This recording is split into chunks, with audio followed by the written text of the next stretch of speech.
Currently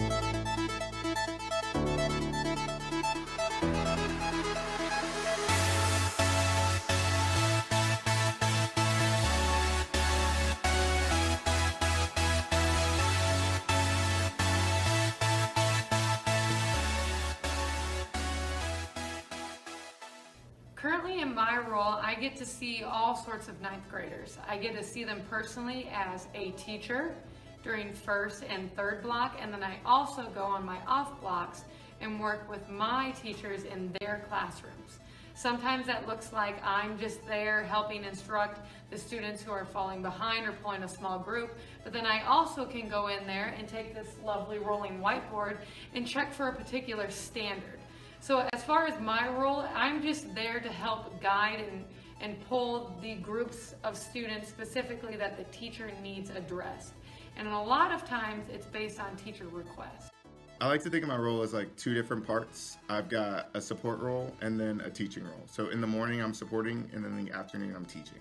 So in the morning I start off with just an hour of protected planning time. So I do that so I can plan for meetings throughout the day. I do that so I can prepare for my walkthroughs or my small groups.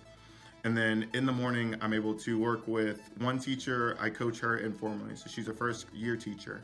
And I walk into her classroom, I work with her and just use, some of the practices that I've learned throughout the years, like teach like a champion and get better faster. Because I'm comfortable with those texts, I'm able to coach her really well through that. And then I move into another teacher's class who I'm able to coach informally, and then as well as support her through pulling small groups and teaching alongside her.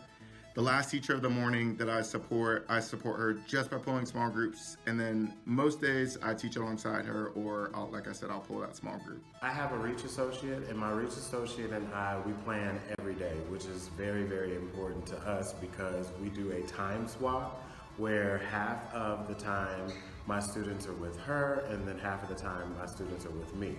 And this happens because I have 3 classes. Each of my classes are between 55 and 70 students, and we divide that into 2. And sometimes I might not divide it evenly into 2. I might have a class of more like 40 and then a class more like 20. And what I do is I really, really work closely with my Reach associate to make sure that there are activities that support my classroom. And in my classroom, I'm doing a lot of the instruction, and I'm doing a lot of the things that you would typically see in a normal classroom, but it's a little bit elevated to make sure that the students are, being held accountable and they understand the information. My role allows me to ensure that every student is taught at the same standard. And so what that looks like on our end is we create materials that are common across the whole entire PLC. So you could walk into any Math 1 classroom and the amount of material and what is being taught is the same. So when we go into PLC conversations and we really sit down and look at the data, we're talking about how to teach. What is the best method? What if a student is struggling? How should we use supports for the students who do not speak English, or whatever the deficit may be? We're there to talk about it, so when we attack the classroom for the week, everybody's ready. And so what that looks like in everybody's classroom is a little bit different, but when we go in and we help our teachers, they already specifically know who needs to be pulled, how we can assist them, and sometimes it's just facilitating the classroom and mediating the behaviors and the needs. I feel like I'm impacting my school, and I feel like I'm impacting the students because I'm able to take my planning, I'm able to take my intentionality into other classrooms. So for example, because I'm supporting in the morning and I teach in the afternoon, the teachers can see me modeling whatever we're teaching for the day. They're able to see me teach it in action. They're able to see me work in action, and we can work alongside each other. So their afternoons are a lot stronger too, because they're able to see 2 different ways to teach something, and then they're able to practice it in the afternoons as well. I also, because I get to pull small groups and work with students, they get a different way to teach. They get like a different teacher, they get a different way to see things, and I'm able to take my high impact strategies and use them on the students, whether it be a small group of 5 or an even bigger small group of like 10 or 12 students.